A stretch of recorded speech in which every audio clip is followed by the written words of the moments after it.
Okej, hej och välkomna till ABF Agera.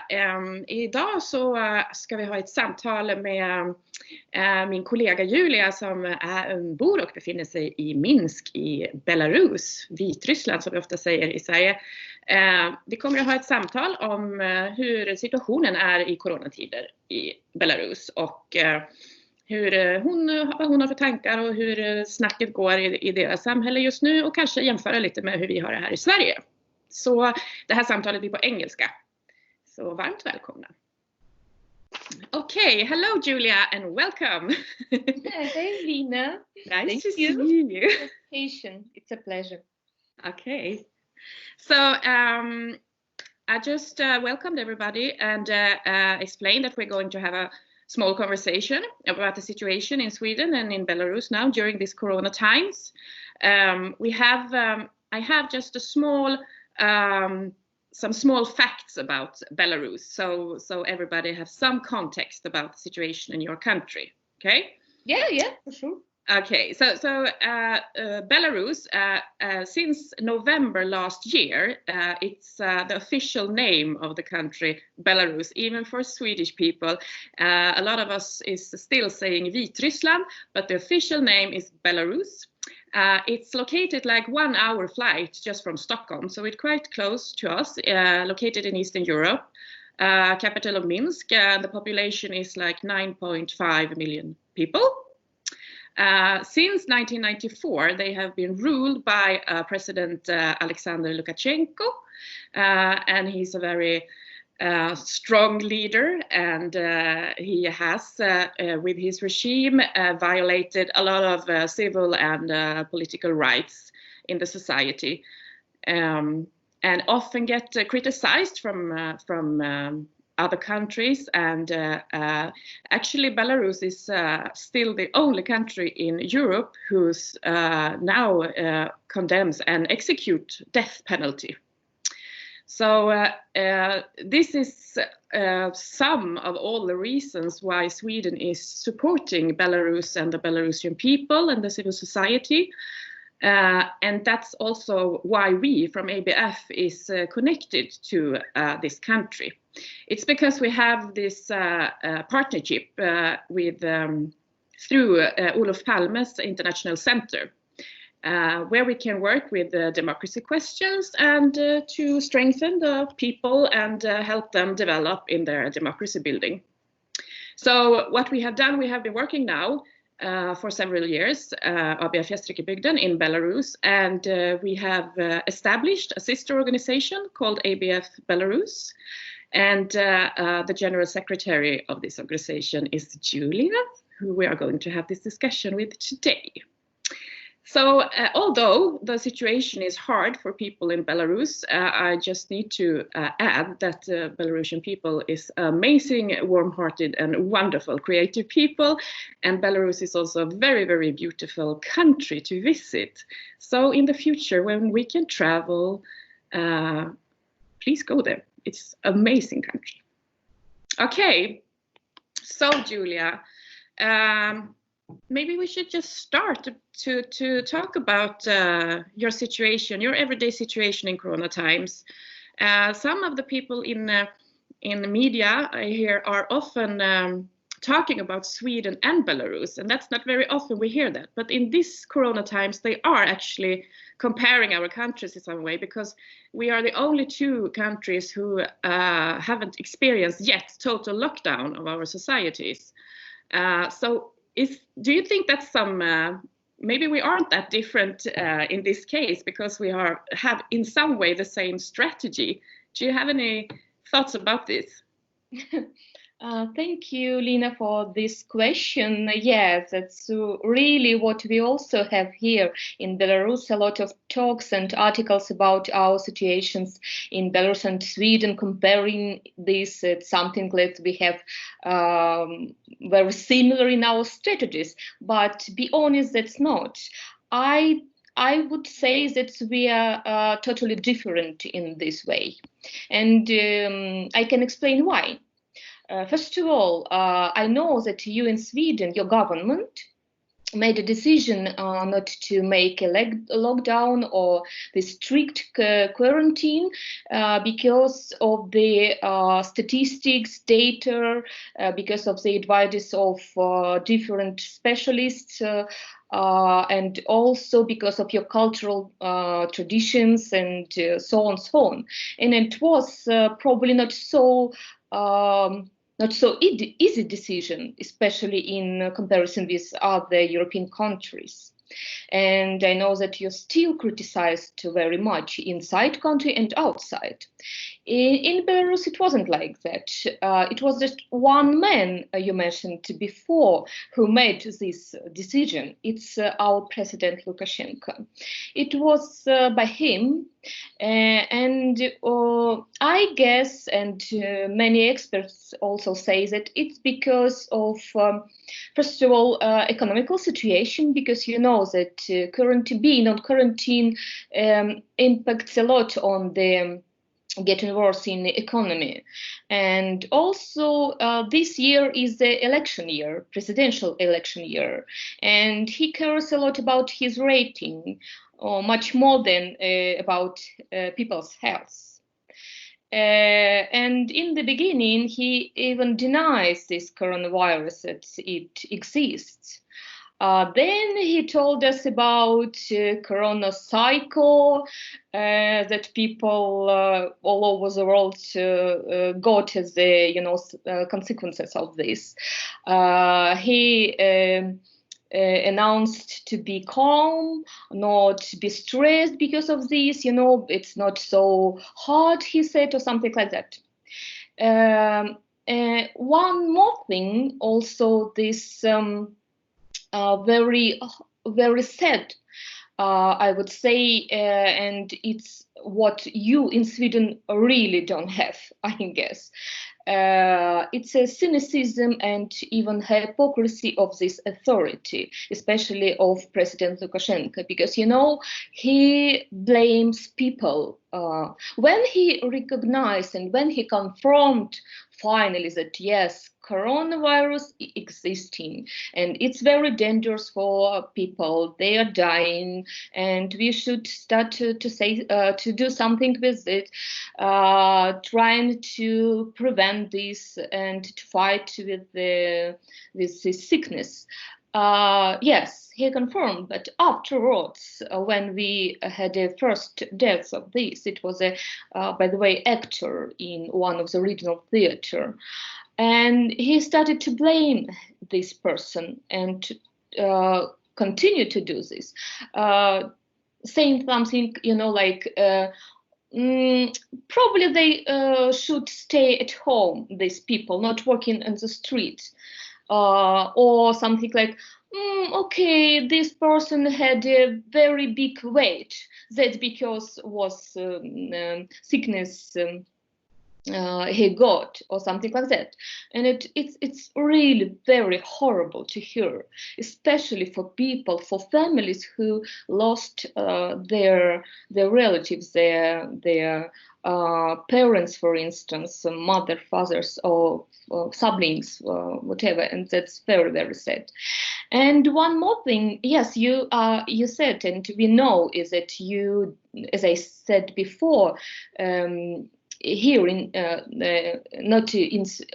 in Sweden, you don't have this quarantine, but as I know from the beginning, your government made a lot of steps and measures and strict and strong recommendations what to do and what not to do. For instance, not gathering together more than 50 people, or stay at home or work at home if it's possible, and etc.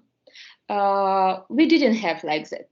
Right now we started, but in the beginning it wasn't like that, especially, and it was dangerous, especially for elderly people, because they watch mostly state TV, where it was not announced that it's really like recommendations that you should stay home or or something like that, any kind of recommendations.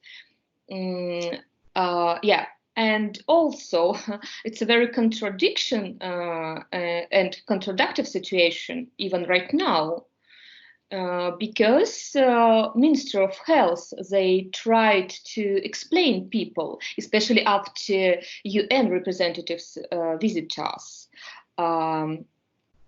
They began. First of all, yes, what was the big problem in the beginning and for long time here? Also, what differ us from Sweden? We didn't get any clear and full information about what is happening. Nothing like that. It was Minister of Health who began to post and to announce this information for journalists, but it was not like a full information, and sometimes it was, very. It looked like a quest, because they gave us, for instance, numbers, but it wasn't really understandable what it is. It wasn't like, about amount of those who died, those who got a sickness, something. No, it was very, very strained. And also, I know that in Sweden you have like a press conference and briefing for journalists every day. It totally different. We didn't have and don't have right now still. Yes, Minister of Health sometimes, from time to time, maybe once a week, they do this, but not every day for sure. And also still, when Minister of Health began to make this information campaign about what people should to do, not should to do, especially for elderly people, for instance, they asked people, please, during an Easter, stay home, not go into the church, and so on. But at the same time, President Lukashenko told us from the state TV, state newspapers, Easter is a very important holiday, important day in Belarus. Why we should stay at home? No, it's not necessarily. You should go. And people came to church. A lot of them, especially elderly people, of course, without any masks, without any, defense, staying very close to each other. And experts assume that because of this, in maybe 2 or 3 weeks, we can get a new outbreak of this.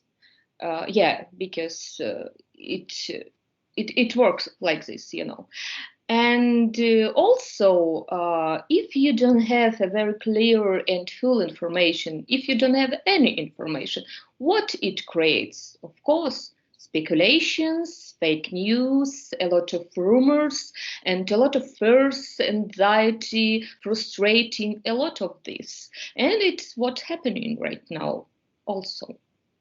And now, you can see the situation. Yeah, and I'm just thinking about just that, because, in the Swedish culture, we have so much trust in our authorities and our government. So I think a lot of us is really attending to all this press conference and really listening to everything and get all this information. And it's very seldom you hear in Sweden that you are that you suspect that the information is wrong or not legitimized in any way and things like that. So I'm thinking, if your president would be very strong in recommendations and regulations, would the general people of Belarus, would they listen and act as he says? Yeah, I think so, because most of them, they listen to him when he said something that it's not so dangerous, and you shouldn't afraid, and you are not in risk. But it's very contradictory also, because you know that yes, trust to the government and to authority, and trust in general is not a value for us still, unfortunately, like for Sweden. I mean, not for all people, of course. For me, it's very big value, but I mean most of the people, and also it's consequences of those policies that we had during many last years, when authority lied to people about different facts, about different situation or something like that. And right now also we have, you know, like a division within our society. There are some people who believe in official statistics. There is another group who don't believe. There are some people, even among oppositional leaders, who thinks that not having quarantine is a good idea because of the economy, first of all, yes. And there are another group who are in favor for having quarantine or even lockdown or self-isolation, whatever. Yeah, we have a division between people, but mostly I would say that they don't trust. And that's why we've got in the beginning of the coronavirus situation the phenomenon that we call here like people's quarantine, because people by themselves, they started to do some things. For instance, organizations, civil society organizations like ours, we postponed or cancelled our activities and made different statements to our people, to our participants, to our members, saying that we care about you, about your health, and it's very, very important for us that you in order you will be healthy. That's why please stay home, and we are going to make our activities online. Then many business companies, for instance, in IT sphere, they also began to work from home, not going to the offices, and trying to save the lives of their people also. And then also restaurants, some of them, and bars, they also closed because of this. And different stuff like that. People started to do despite of what government or what Lukashenko said. Mm-hmm. I would say even opposite on this. Mm. And also, as you said in the beginning, and thank you for this, Lina, Belarusian people are really very amazing people. It's our heritage. And we are very caring, of course, and we are very helpful and very thankful. And that's why we also have different voluntary groups who helps doctors, who helps people, who do a lot of things. For instance, you probably remember our colleague and comrade Andrei, who was our regional coordinator for a while. And he's one of the organizers of this big volunteer group called By COVID-19, BY COVID-19. They organized crowdfunding campaign to collect money from the people in order to buy different stuff that hospital needed, because it's also about fake information, because all the time our Minister of Health and President told us, oh, we have everything that we need in our hospitals, they equipped, don't worry about, but that's not true. And it's obvious that's not true. Of course, this situation may be not so bad like in Russia, but anyway, our doctors and our hospitals, they have a lack of different equipment and stuff for making their work and for saving people. And this what we do, help each other and to those who really need it. And also for elderly people, our organization, we also spread the information, spread leaflets in different cities for elderly people with advices what they should do and what was most efficient for them in case if, for instance, they have different symptoms of this. And Oh, okay. But your opinion about the general, is people scared? I mean, your parents, your friends around, are you scared, or what's the general feeling? Yeah, it also depends on different people. As I said before, when you didn't have any clear information what is happening around, you're scaring all the time. Of course, you have a lot of fears. But fortunately, we have internet. And you can get any sort of information, you can read any sort of information about this from different countries, investigations, research, analytical notes, whatever. And it gives you the feeling of maybe not being so scary on this. But yes, I know some of my friends, they are really scary on this. But I guess mostly people scare when they have someone who got this sickness or even died. And and we still have some people who posted information on social networks, like different bloggers, something that, oh my God, it's all these fakes. It's not like a real big danger. It's like a flu. It's not so important just because it's just propaganda, or especially from the Western European countries or something like that.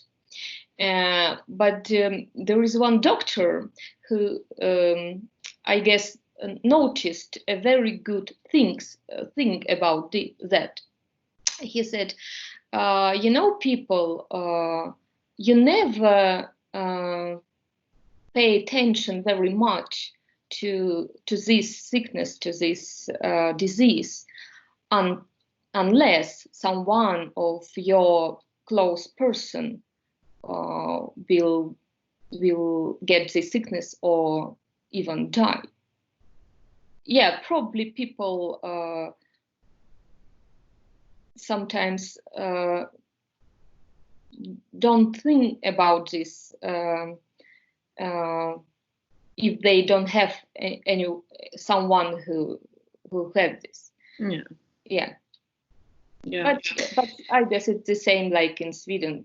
Not some people who scare and some don't. It depends. Yeah, of course. Yeah. But I also would like to address the situation about the never-ending global problem of domestic violence. And when we see all these horrible numbers for the countries who have been in total lockdown and isolation, that the domestic violence is just increasing terrible. we have, of course, this problem in every country, both in Sweden and in Belarus. So I think this is in some way positive for our countries who are not in this total lockdown situation. But still, as you says, a lot of people is self-quarantining and doing their own initiatives. Is there a debate about this domestic violence increase in your media? Is there any discussions? Unfortunately, I can't say that there is a debate or discussions, but fortunately there are some media who pay attention on that, who made articles about what is happening right now with domestic violence in Belarus, especially in comparison with Russia, because you know that in Russia they really have a big, even huge increasing of this, because they are on self-isolation, and they have to be. That's not they don't really like and want to be, but Russia, you know, is a even different and separate topic to discuss what is happening there, because mostly it's really horrible. I'm really happy not to live there.